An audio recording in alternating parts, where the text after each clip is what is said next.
शेवटी ज्याची भीती होती तेच झालं. Hello friends, welcome to our YouTube channel. दिवसाची सुरुवात सुंदर अशा चहा आणि नाश्त्याने झालेली आहे. त्यानंतर जिजाला घेऊन मी गार्डनमध्ये गेलेली होती. आज आम्हाला जिजाचं सेकंड बर्थडेचं फोटोशूट करण्यासाठी जायचं होतं. सो आम्ही दुपारचा स्लॉट बुक केलेला होता, जेणेकरून जिजाचं जे सकाळचं रुटीन आहे ते सगळं फॉलो होईल. जिजा गार्डनमधून खेळून आली, त्यानंतर तिने खरबूज खाल्लं आणि त्यानंतर तिने एक छान झोप घेतली. तिची झोप पूर्ण झाल्यानंतर आम्ही तिघं रेडी होऊन फोटोशूटसाठी निघालो. आम्ही फोटोशूट डायनासोर गार्डनला करणार होतो, जे की आमच्या घरापासून 1 तास अंतरावरती आहे. तिथे गेल्यानंतर जिजाला मी छान छान तयार केलं. त्यानंतर फोटोग्राफर दादा देखील आले, त्यांनी देखील छान सेटअप लावला. जिजाच्या फोटोशूटसाठी आम्ही 2 थीम निवडलेल्या होत्या.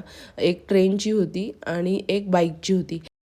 पण जिजाने आम्हाला कसलंच फोटोशूट करून दिलेलं नाही. ती फक्त रडत होती. ती त्या फोटोग्राफर दादांना घाबरत होती का तेथील डायनोसॉरला घाबरत होती ते कळतच नव्हतं.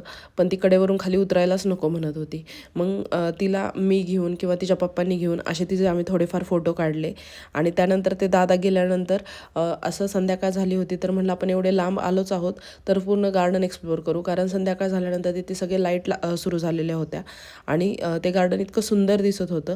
सो मग आम्ही ते पूर्ण गार्डन एक्सप्लोअर केलं आणि असा संपवला आम्ही आमचा दिवस. थँक्यू.